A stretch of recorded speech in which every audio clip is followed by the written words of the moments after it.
Good afternoon, and welcome to today's Lunch and Learn webinar for the Iowa Pediatric Mental Health Collaborative, Field Tested, Autism Resources that Work for Iowa Families, presented by Dr. Kelly Pelzel. My name is Kathy Dixon, and I'll be moderating the session today.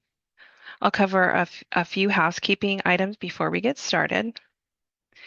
Following the presentation, we'll have time for questions.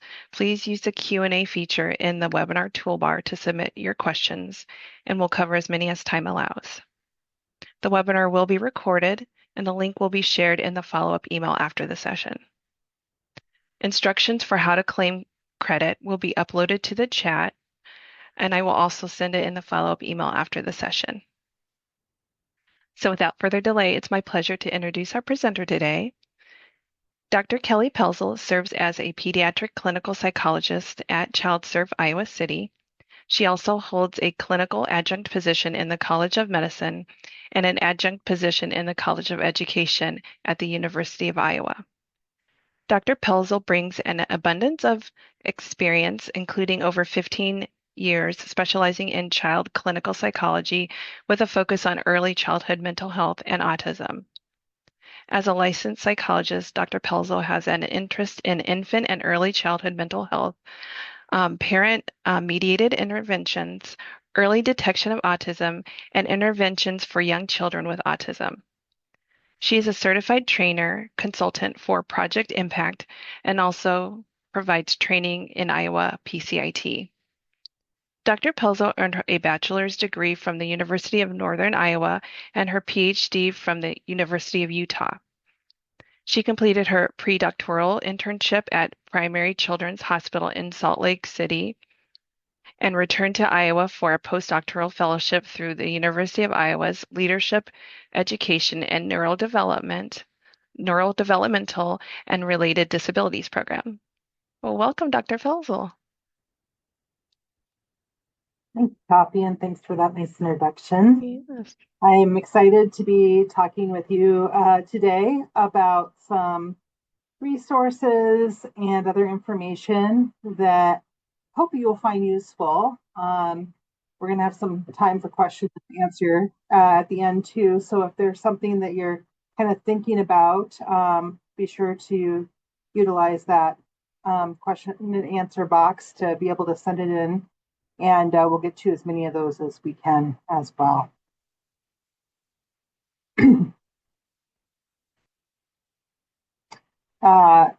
First, nothing to disclose in terms of relationships with commercial interests. As you may know, this is a series that's hosted by the Iowa Pediatric Mental Health Collaborative. So look for other opportunities to learn through this collaborative. And I think some fun things will be forthcoming this spring. It's funded through HRSA primarily, but the views today are my own. With that, I hope I didn't miss anything, but if you feel I did, again, question and answer box would be a great place for that. A few things that I hope to accomplish today as I'm talking with you is first, we want to talk through autism screening tools for use in primary care and how to perhaps integrate them into routine patient care and where to get further assistance with that if needed. And then we'll talk a little bit about the indicators that would warrant a referral to a specialist, someone who could look at the diagnostic question of autism spectrum disorder, and talk about how to connect families with those types of services in Iowa. And then finally, we'll talk about some intervention options and some statewide resources, navigation services that are available to families after a child has screened positive for further evaluation or has received an autism diagnosis. So I thought before we jump to the when and how questions, maybe a why question here of why to screen early, and with that, why to diagnose and intervene early with autism. So, three big points I'd like to make. One is that when we can get people headed in the right direction diagnostically, oftentimes that hugely reduces stress, both on the individual who's diagnosed as well as their caregivers, because then they have some guidance beyond just some general, developmental guidance, but something that's a little more tailored toward what their child may need, what they may need, given an autism diagnosis or a suspected autism diagnosis. And with that too, the programming can start to be individualized as well. So instead of just thinking generally about maybe some developmental intervention, we can start to think about specifically what works for this age group when there's an autism diagnosis. And third, with that stress piece, is that it's oftentimes just really part of the resolution process to know what's going on, and can help people start to think about what's going on and what the next steps are going to be, rather than kind of not being clear what's going on at this time. With early diagnosis and thus early intervention, there's improved prognosis for autism spectrum disorder. And that's both because with intervention, individuals are building skills, obviously. But then the other piece with early intervention is that we think with autism that there are some social and communication skills that build on earlier skills. So when we can intervene early and work on some of those base skills, that will perhaps reduce some of the developmental cascading that takes place in the absence of intervention. And with those two things, then of course you're reducing the overall costs of caring for someone with a disorder. Third point is when we do good screening, it really reduces the wait times for specialists for those individuals who need the evaluations. So being able to have that screening information, people can make good informed decisions, get the right kids to the right people at the right time.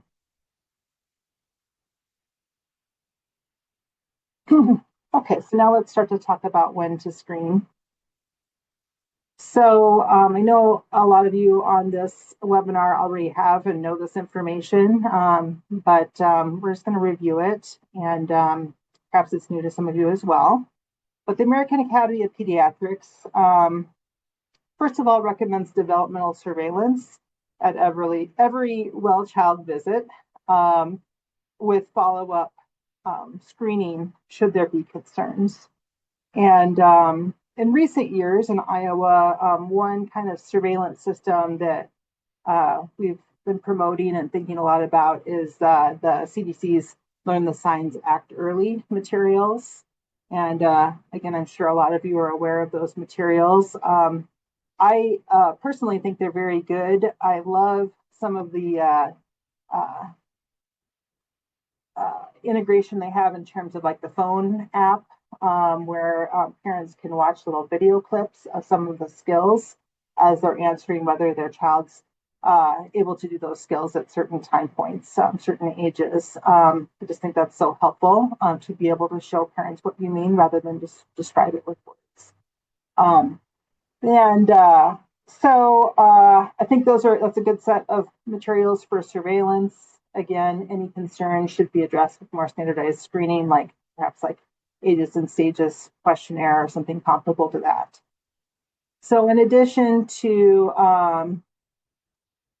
that surveillance, they actually do want screening for development at the regular well-child visits at 9 months, 18 months, and 30 months. So again, this would be something like ages and stages questionnaire. And they also point out that additional screening may be indicated if a child's at high risk for developmental delays or developmental difficulties, such as premature birth or low birth weight. Those are both indicators where you would want to maybe increase the number of screens, because that ages and stages does have extends both backward and forward from that 9-month and 30-month time points. In addition, the American Academy of Pediatrics recommends that all children be screened for autism during well child visits at 18 months and 24 months. And again, additional screening might be needed if a child's at high risk or if symptoms are present. And you may recall, maybe it's more than a few years ago now, but maybe like a decade ago, there was some question about whether we should continue to do universal screening for autism spectrum disorder. And it basically came back, like, as I recall, on those series of analyses, that they decided they did not have enough information to say that it was counterindicated, so that we should continue to go on with this universal screening at 18 and 24 months. And nothing that I know of has changed since that time point, and that's certainly still the recommendation there for the American Academy of Pediatrics. And it's really important that we're monitoring those, again, that are higher risk for developmental problems. So, like I mentioned, preterm birth, low birth weight. Another important risk factor to consider is having a first-degree relative that's diagnosed with autism. So having a parent or an older sibling diagnosed with autism spectrum disorder. So the rate for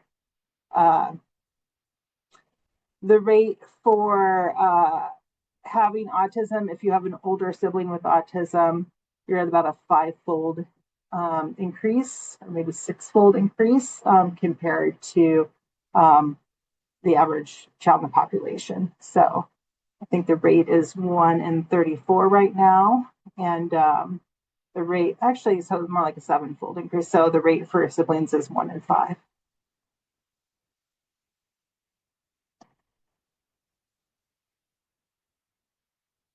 So the screening tool that is most popular and that I think you'll see most of the time people using is the modified checklist for autism in toddlers. And this measure has been around for a while. So we now have a revised version, and we have a revised version with follow-up questions. So the MCHAT RF is the one that I would recommend and others would recommend. And it's typically given at 18 and 24 months. However, you can give it as young as 16 months and as old as 30 months. And the way that the RF works, the RF version works, is that basically you take the questions, and if the score is 8 or higher, then kind of automatically the child is screened positive on that measure. But then there's kind of this gray area on this measure, or medium risk scores. If the scores are between 3 and 7 on this measure, then that's when you ask the follow-up questions, or have nurses or other support staff in your office ask those follow-up questions to decide whether it's a positive screen or not. And what those look like is a little booklet that has like a flow chart of, like, okay, if they answered yes to this item, and again, they're in that range of 3 to 7 items overall endorsed as of concern, then you go down through those items and basically just kind of confirm that they're endorsing it for the reasons that people would endorse that. So it's just some clarifying questions on the behaviors or the developmental skills to make sure everyone's kind of on the same page when they're endorsing that. And so with that extra level of questioning on those medium risk results, that makes it a little bit stronger as a screener in terms of weeding out some of those false positives. And again, I'm getting the right kids to the right people at the right time. So once kids are 30 months or older, the MCHAT RF starts to break down a little bit because the skills are really aimed at that early toddlerhood period. So that's going to result in more false negatives. So the recommendation is if a child is older than 30 months of age, to go ahead and move on to a different screener. Now, there are a lot of other screeners out there for kids in that toddler and preschool range. So these are just a couple that I have found over time and people I've worked with over time have found useful. But there are other options out there as well in terms of evidence-based autism screeners for kids older than 30 months. But one that you might take a look at is called the Social Responsiveness Scale. The preschool version of it goes down to 30 months or maybe 31 months. So it picks kind of right up there. And people do use that for their screening. Another measure is called the Social Communication Questionnaire. This is a very nice measure, but technically kids are supposed to be 4 in order to complete it. Some of the skills are a little bit more advanced skills that you're endorsing or commenting on in this measure. The other thing I'll say about this measure is that it's a little bit harder for some parents to read. That said, it is one of, I think, the best screening measures out there.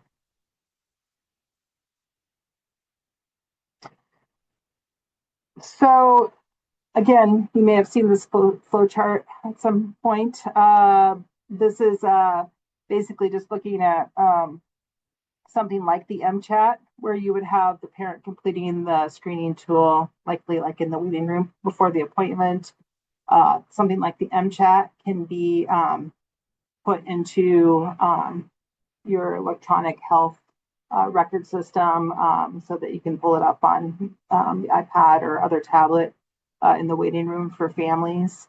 Or there's, of course, paper and pencil copies as well.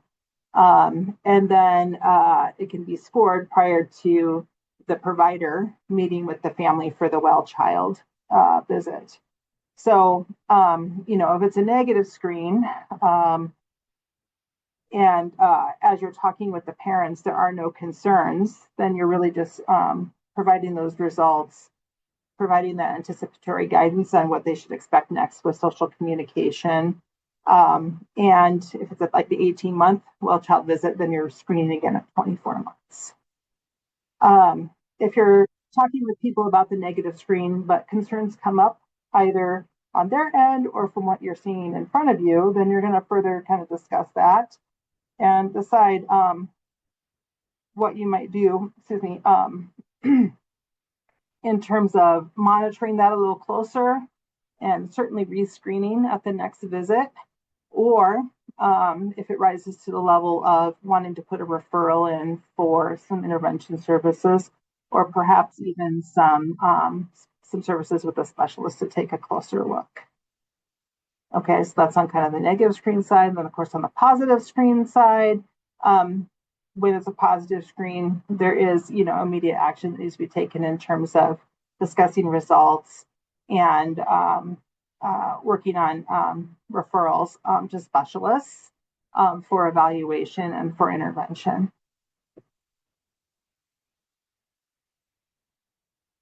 We're going to talk just a little bit more about that as well. But first, I just wanted to mention, if you really like this world of screening, and you're kind of a person that likes to get your hands in there and do some things, not just look at parent report of things, there are a couple options for what they call level 2 screening tools. So kind of beyond parent report, of you doing some structured observation of the child in a few social communication tasks.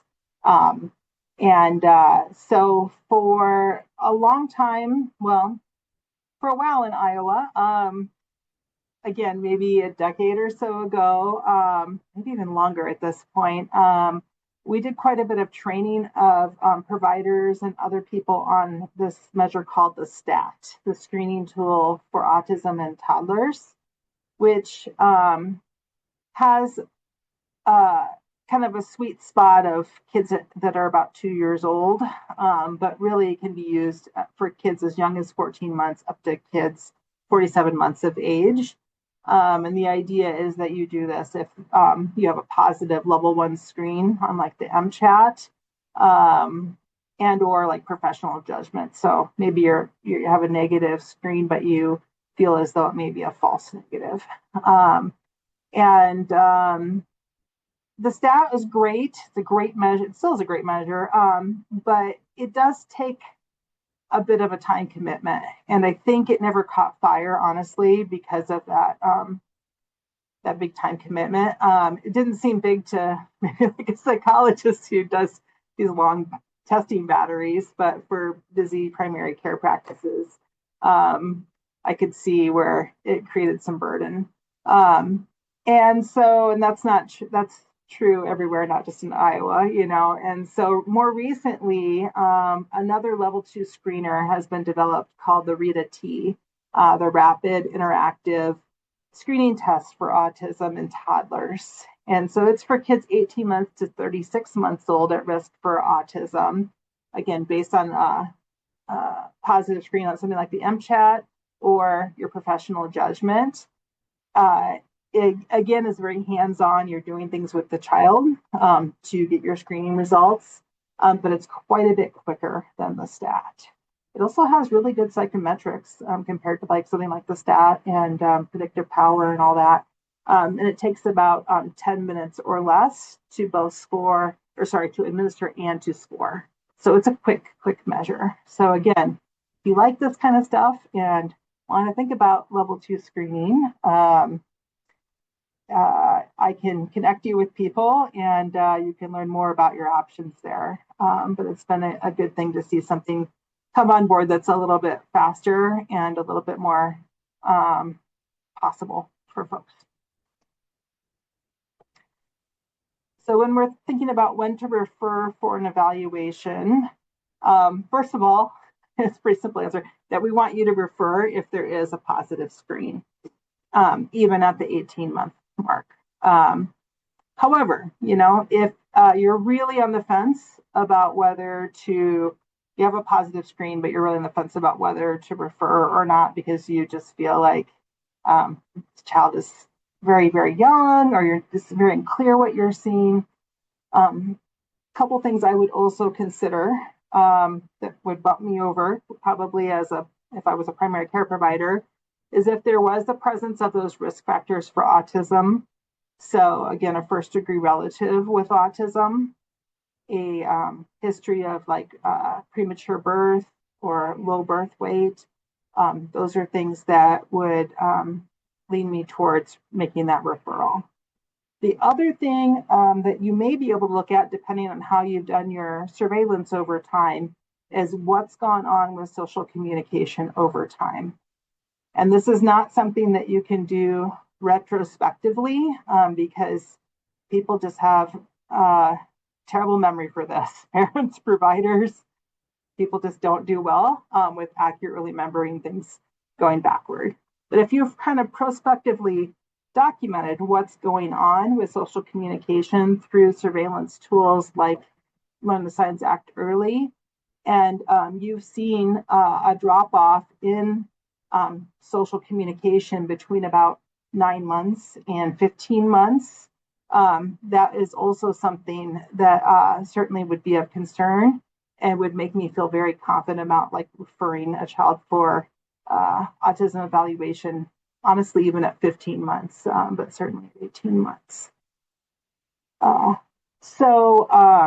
As you can see here on this graph I pulled from a Sally Ozanoff article, at 9 months, there isn't much difference that people can see in terms of behavioral observations with this. I think this is social engagement as the graph I pulled, but there's other social communication graphs that look just like this between kids who are ultimately diagnosed with autism at age 3 and kids who are at very low risk for autism. But as it goes between about 9 months and 15, 18 months of age, you do start to see this regression in those social communication skills, and that is a flag. But But again, it's very hard to remember all that. So it's best if you're prospectively tracking that. There are even researchers that have talked about kind of putting together what they call social communication growth curves for kids, because this is a situation where the child's fallen off the curve, right? So even at that very young age of 18 or 24 months, if a specialist sees that child and decides to diagnose autism, that's probably going to be an accurate diagnosis, a diagnosis that sticks by the time the child is like 36 months of age, where it's usually pretty clear cut. So specialists are very wary of like a false positive diagnosis in those real young kids. So if they're making it, they're like definitely seeing the things that add up diagnostically to autism. And there's much more risk of kind of false negatives at that age. And that's also why you'll see professionals oftentimes want to reevaluate kids if they saw them when they were 18 or 24 months, because there's still a lot that's kind of unfolding in terms of those autism symptoms. And particularly there's a subset of kids where they really don't manifest enough to diagnose autism until they're closer to age 3. But that's not a reason to wait in terms of sending them for diagnosis. Okay, looking at the time, I think we're doing fine here, but we're going to talk, you're going to want to talk with caregivers about a positive screen and sending them, and recommending referrals for services. So these are just some points that I pulled from, again, CDC website. It's actually part of a training series they used to have called Autism Case Training. I think it's currently down. I don't know if that's because they're revising it. It is dated, so it wouldn't be surprised if they're taking a look at that and thinking about changing that up a little bit in terms of some training, that free training that's available for primary care providers. But I think these tips that they had as part of the old materials are still very applicable.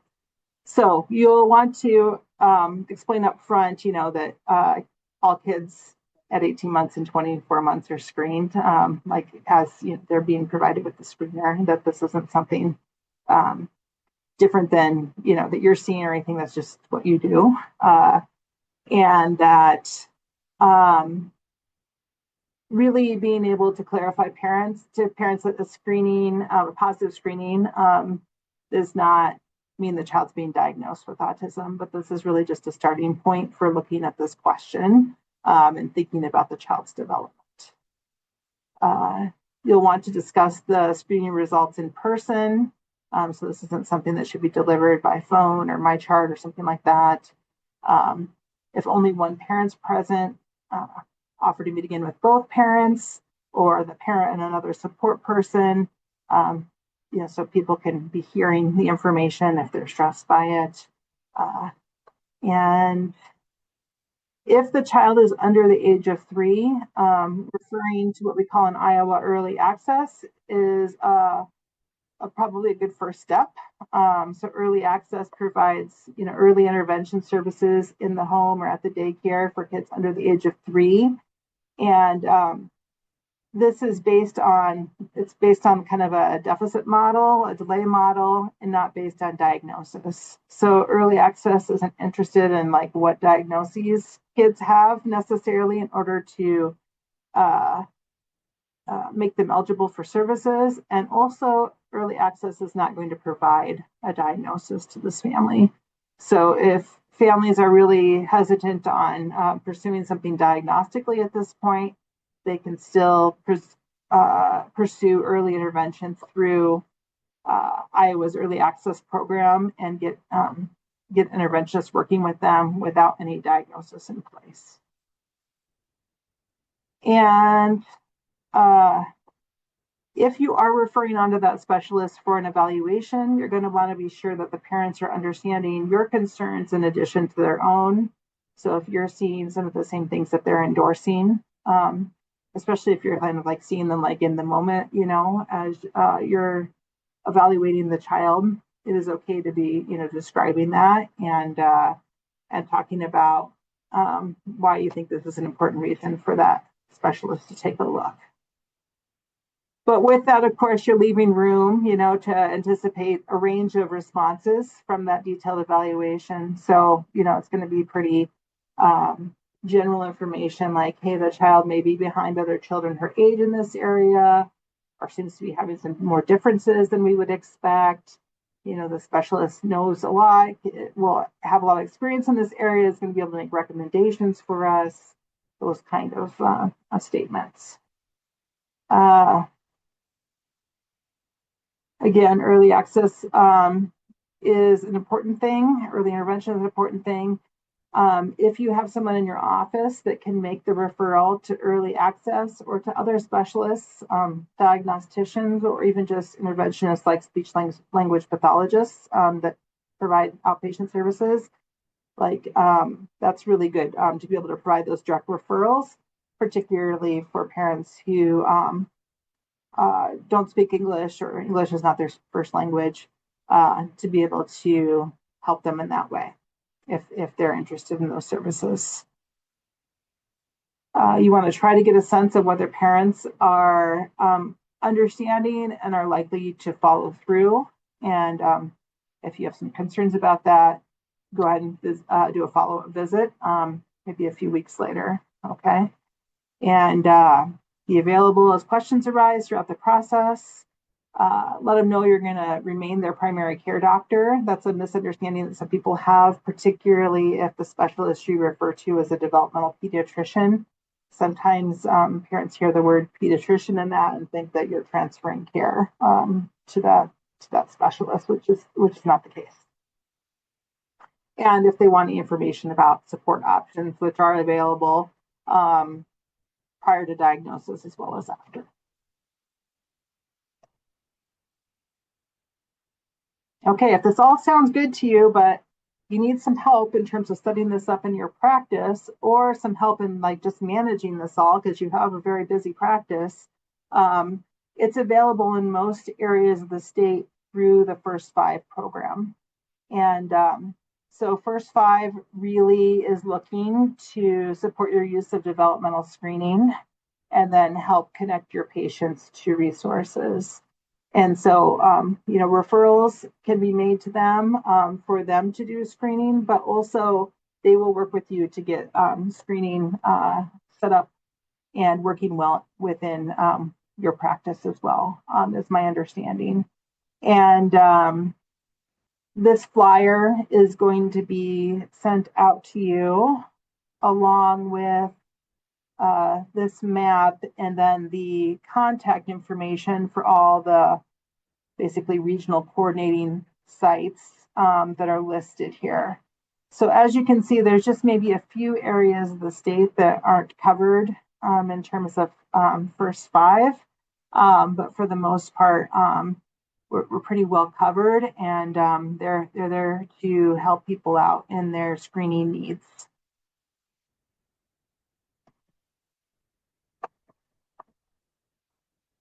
Okay, so when you send a patient off for an autism evaluation, most autism evaluations are going to include a few components I'm going to describe here.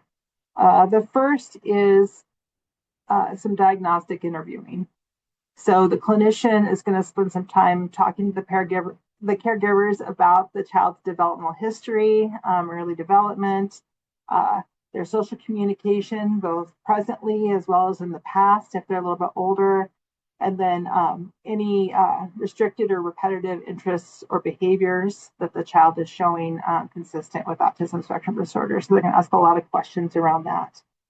And sometimes also then they're going to reach out to daycare providers, preschool teachers, other adults that know the child well, either to briefly interview them or to survey them to round out the information we know about the child through interview. Secondly, is that most clinicians are going to do some sort of structured or semi-structured observation of the child. And one that is very popular, not just in Iowa, but across the nation, is a measure called the Autism Diagnostic Observation Schedule, second edition, ADOS or ADOS 2 is how people refer to it. And the reason it's popular is it's a really good measure. And it really sets up nicely a series of activities where you can press for some social communication behaviors that you want to see that would be pertinent to the diagnosis of autism. And so while it is just a snapshot, you are trying to really elicit these things in a short amount of time to pull them out of the kids so that you can see, for instance, whether they're going to be pointing with joint attention and things as you're working with them would be like one behavior that would be something they would be looking at with a young child. And basically, the clinicians doing these activities with the child, taking really thorough notes as they're doing so, and then scoring those behavior observations according to some very specific guidelines. And the ADOS 2 varies based on how old the child is and what their language is like. So it is a measure where kids can have, they're not yet verbal at all and still do very well on this measure. You don't have to have language skills to do well on this social communication measure because it's looking a lot at some of those nonverbals too, like gesturing and vocalizations that aren't yet words, eye contact, things like that. Now, there are other very good structured observations available as well. And some of these have, I think, grown in popularity since the time of COVID when we had to start being a little bit more creative because there was a time where we weren't giving too many ADOSs, or at least we weren't giving them the way that they'd been normed, right? And so two measures that have gained in popularity over the last 5-6 years. One is the tele-ASD PEDS. This is for toddlers, and it's done by telehealth. And basically, it's a lot like kind of like a mini ADOS, but with the clinician coaching the parent basically to be like a psychometrician for them to do these prompts that if the clinician was there, they would be doing themselves. So they're coaching them through that. And it just uses like ordinary toys that nearly every household would have. So some very basic toys and materials. And there's like a range of materials you can use. So it usually works for most people, to have those materials in their house for the assessment, no problem. So that's been a really fun measure. And actually, I think they're doing some training on it again, even next week. Because I suspect, some of this telehealth assessment is here to stay. And certainly the psychometrics on these measures would support that. Another measure actually is an older measure, but again, kind of came back during the pandemic, the CARS-2, the Childhood Autism Rating Scale. And it's basically a measure where you're working on rating autism symptoms using both your behavioral observations of the child as well as the parent report, your medical record review, things you've gotten from preschool teachers or daycare providers. You're putting it kind of all together and doing some summary ratings of the various behaviors of concern. And so it has both of these measures have like cut points and things, but of course it's not the test that's diagnosing. It's making the diagnosis. It's the clinician, it's the diagnostician that's making the diagnosis. And so there's been a lot of talk about that in recent years. That it really, the test is just a tool. Tools are imperfect. Oftentimes you can use more than one tool for the same job. And so for a while, people were very much like, it must be the ADOS, and the ADOS will tell us. And it's like, no, that's like a little too rigid there. So we've really been thinking hard about the messaging there. and making sure that we're getting the right measures and what's going to be appropriate for the kid in front of us. Last piece is looking at developmental functioning. So a diagnostician is often going to need information about how the child's doing in other areas, other skill areas. This doesn't necessarily mean they need to do testing, direct testing. They may have that information from other clinicians the child has seen, from early access and some of the screenings that they have done. So it can really come from both direct and indirect sources. But as a psychologist, some of the stuff I'm oftentimes gathering directly, like my estimates of early cognitive functioning or estimates of adaptive functioning. Now, I will say that is one drawback to telehealth assessment for very young kids is, to my knowledge, there are not great measures out there for like getting a estimate of like a developmental quotient or IQ and intelligence quotient for a very young child over telehealth. So we're leaning in on things like the estimates of their adaptive or day-to-day functioning that parents are providing us information on. In addition to contextualizing what we're seeing with social communications and knowing like, okay, this child developmentally should be able then to do some of these things socially and we're not seeing them, like, right, it's providing that context. But also these estimates can be really important for intervention planning as well as for making differential diagnoses if it's not autism or comorbid diagnoses, for example, if you have concerns about overall global delay. So in order to find diagnosticians to refer patients to, first of all, just say generally that there are an increasing number of like types of specialists that are diagnosing autism accurately. Again, this is an area where historically we probably were too rigid in thinking about, no, it must be these people, you know, that have this title or have had this specific professional training or whatever. And we have backed away from that because when we've done the research, it turns out like as long as you've trained people appropriately and how to assess for autism and talk about those results and provide resources, like they can do a good job. That's the trick, is get all that training in with folks. But a wide variety of people can become autism specialists. The other thing to kind of be watching out for is AI, because it's getting better and better at diagnosing all the time as well. It's getting more accurate. It's not there yet, but it's coming along like it is in all the other areas as well. If there are some places that still offer team diagnostic evaluations, and those are a luxury, those are a great thing, but they are also pretty rare. So here at ChildServe, as a clinician, I don't work in a team. I work solo when I'm doing my autism diagnostic evaluations. Sometimes insurance companies kind of gatekeep in terms of saying like a certain type of specialist needs to make the diagnosis in order for them to pre-authorize coverage for intervention. And oftentimes they're going to be talking about people like psychologists, psychiatrists, developmental pediatricians. Behind the scenes, people are kind of like fighting the fight here. But in the meantime, getting into kids into services, like in the short term, you may need to make some concession there and try to get the right person involved, at least to confirm the diagnosis that someone else has made. Again, there's a bigger fight that's being made in the background.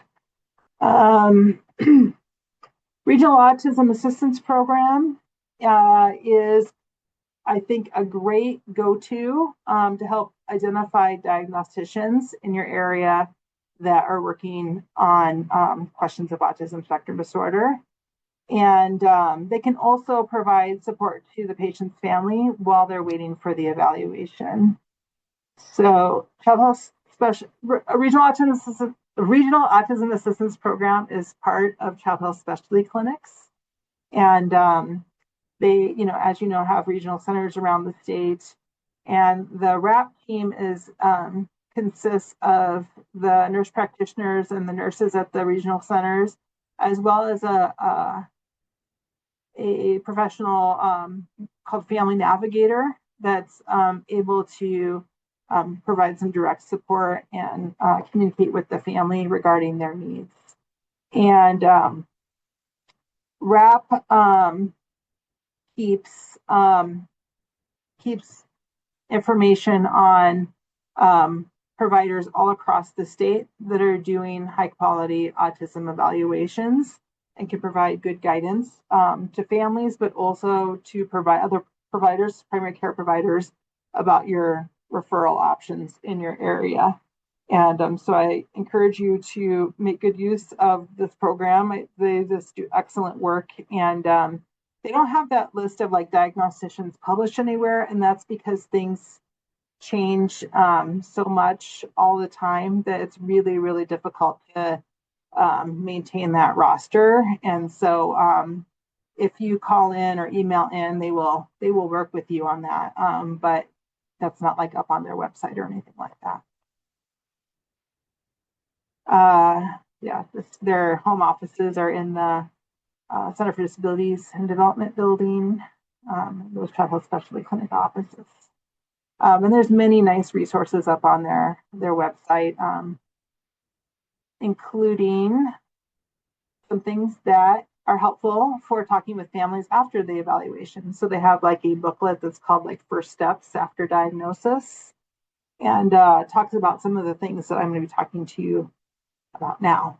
So first of all, as I said earlier, if a child is very young, they might not be diagnosed with autism, but the clinician may recommend a reevaluation because some children are harder to diagnose until they're closer to three years of age.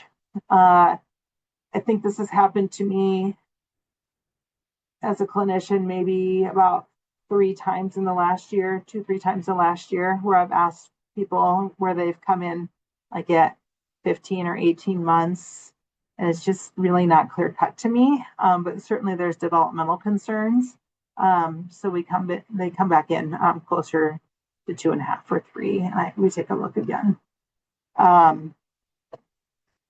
If the clinician has diagnosed, or even if they haven't, they've probably made recommendations regarding intervention options and supports available to the family. But we're going to talk about autism interventions and supports.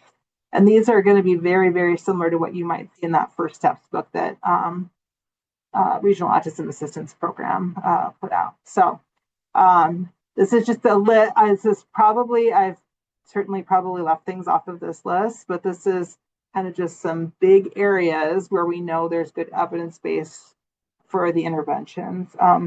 First is applied behavior analysis, or ABA programming, including stuff that's aimed more at like functional communication training or treating severe and challenging behavior. ABA has been around a long time. A lot of the early data is single subject design, but there's so much of it over time that certainly it falls in that evidence-based camp. Newer are naturalistic developmental behavioral interventions. So this is things like Early Start Denver model or Project Impact that combine some of those ABA strategies with things that are more developmental strategies, like something you might see from Floor Time. For older kids, cognitive behavioral therapy, self-management skills, teaching self-management skills and strategies is evidence-based. Social skills training, including peer-based strategies, social stories, social scripting, social skills groups. Those are all evidence-based. Language training with the speech language pathologist to work on language skills, and with augmentative or alternative communication, if that's indicated, AAC devices, or low-tech AAC as well. Some additional evidence-based interventions that you may see in the recommendations section and the report back from the provider would be like visual supports and schedules, naturalistic teaching strategies, live or video modeling, and parent training. Almost all evidence-based interventions that didn't have parent training to start out have added it in because it's so powerful. I could, there's probably half a day or a day I could do on each of these things. So this is very whirlwind to be talking about them. If you're seeing something and you want to know if it's evidence-based in terms of the recommendations the clinicians made, this would be like my number one go-to for checking out the recommended intervention to see if it's evidence-based. This is a clearinghouse out of University of North Carolina. Now, the last summary wasn't, it was last published in 2020, so they're kind of due to get some new information out. But of the big clearinghouses, this is the one that's most up to date. But when we're thinking about interventions in Iowa, we have to be clever sometimes, right? Because even though we might want a lot of evidence-based interventions, there are still like service gap areas. So we have to be thinking pragmatically about what's possible, collaboratively about what the parent wants to do, and then sometimes very creative and persistent in putting those programs together.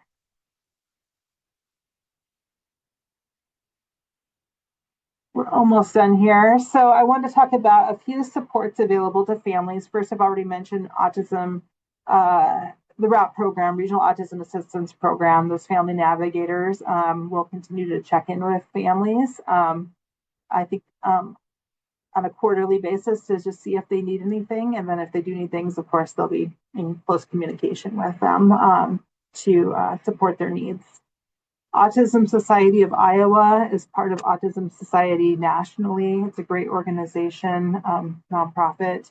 It has a lot of resources that they're providing to families across the state, both in terms of social support, training, and then just like fun activities as well.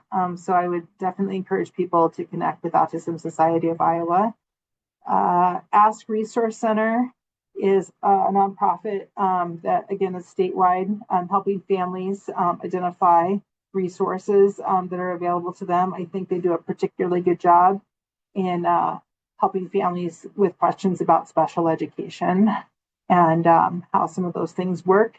They also do a lot with waiver programming. And by waiver programming, I mean the home and community-based services waivers in Iowa. Currently, as many of you know, we're probably going to be going through waiver redesign soon through this home project. But for now, people are still getting on the wait list for individual waivers such as health and disability, intellectual disability, and children's mental health are kind of the common ones for kids with autism spectrum disorders. If kids are in public school, the IEP team can request assistance from either at the district level, if they are so lucky to have a person, or at the AEA level, some help from the autism specialists in kind of executing things in the IEP or thinking cleverly about how to make this work in the classroom with this child and this teacher. I think they're really good at that. And then early access will also work with daycare providers in addition to parents. So they, in addition to going to parents' homes, they will go into daycare, like in-home daycare or center-based daycare, and work with providers as well. All right, so I think I left a little time for questions, not quite as much as I wanted, but a little. Well, thank you for such an informative talk. We'll dive right into questions. We had several submitted during registration and come in live as you were presenting. So we'll dive right in. How does the diagnosis process differ, if any, when families seek a diagnosis from a provider at an ABA center? Yeah, thanks, Coffee. I can't hear you very well, so I'm just going to repeat the question too. Oh, I'm sorry. I didn't have my. Yeah. Let me repeat that. How does the diagnosis process differ, if any, when families seek a diagnosis from a provider at an ABA center? I just realized I was sharing my. Okay, so it should look just as I described.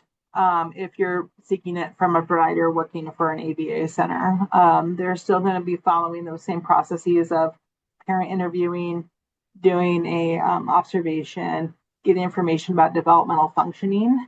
Now, there are some ABA centers that have services in multiple states. So, they're in Iowa, they're in Wisconsin, they're in Illinois, and so some of those centers have, for instance, like psychologists that work for them that just do evaluation work by telehealth.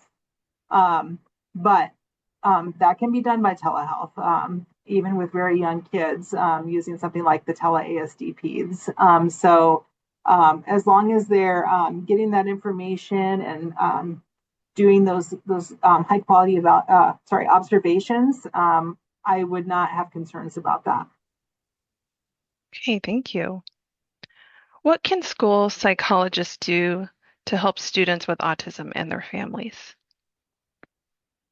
Good question again. So school psychologists, I think, what I would say is that not just school psychologists, but really anyone working from the schools, the more information and guidance they can get from AEA or district specialists in autism, the better. And because those specialists these days are spread pretty thin across the districts that they're covering, is my understanding. And so they're able to provide less of that direct work that they may be used to, at least in some instances with kids. So to be able to kind of glean information from them through trainings or through meetings or things like that in a consultative kind of way, that they can go and then do that direct work with their students or with kids that are on their roster as far as kids on their IEP caseload would be useful. But I know, and I say that knowing that even some of those trainings and things have been cut in recent years, unfortunately. Okay, thank you. Are there screeners that would be appropriate for administration by licensed mental health counselors? Oh yes, definitely. So both those level 1 and level 2 screeners that I described would be appropriate for licensed mental health providers, counselors, or social workers to administer. They would have to go through training for some of that level 2 stuff, but it's fairly minimal. And yeah, there's no requirement that someone be like a psychologist or psychiatrist or anything for that. Okay, thank you. How does this process vary when a family uses multiple languages? Which of the screeners or assessments are reliable and accurate when English is not a family's primary language? Yeah, ooh, that's a good question. So a lot of the screen, like the MChat, is available in a very wide variety of languages. Not every language, but quite a few of the more common ones. And so all of it, of course, is a little more qualitative and a little less quantitative when you're trying to work out language differences and cultural differences and what those expectations and how that social communication looks. And so it's oftentimes much more conversational and understanding where those concerns lie for caregivers and really trying to connect those to those overarching thoughts about social reciprocity or nonverbal social communication. Because while the specifics may be different for a culture, there should still be some sort of like nonverbal social communication happening.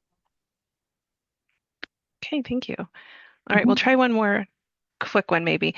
Is it Yep, recommended to make referrals to UIHC CDD and UIHC RAP simultaneously? Wait time can be kind of a barrier in terms of. sure. Yes, I would refer to both simultaneously.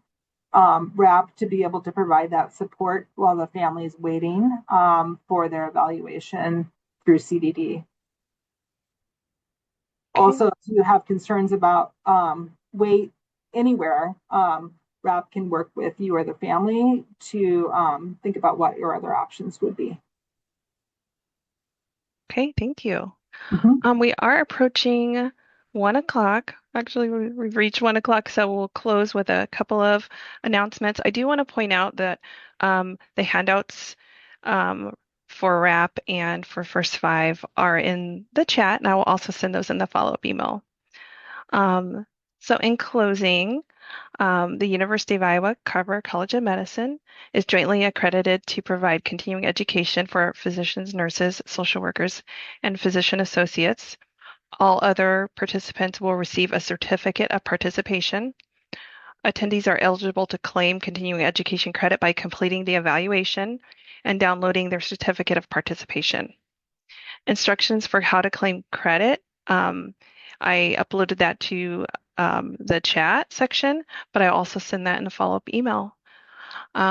If you have any questions, please feel free to reach me at Kafi, K-A-F-I hyphen Dixon, D-I-X-O-N at uiowa.edu. So I want to thank you again, Dr. Pelzel, for um, sharing this wonderful information and all the resources I think will be helpful for providers across the state. So I appreciate you taking the time. And thank you all for attending and have a great afternoon.